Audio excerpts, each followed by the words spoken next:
The Tanaz Roughed Plain, the most desolate part of the Sahara Desert, is called the land of fear and starvation. This place was only flat and white flashing sand to the end of the horizon.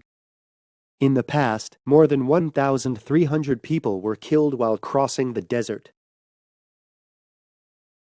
To make up for the unchanging terrain, the French marked their direction with 55 gallons of black oil barrels every 5 kilometers from where they stood to areas with a horizon that produced a gentle curve.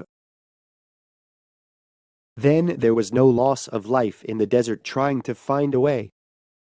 Because people can't get lost if they pass one at a time oil barrel. There are many people who can't even dare to start with what they have to do.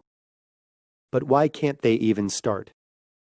They don't know where to start and how to start because it feels so tremendous. So they give up their resolutions and dreams even before they try.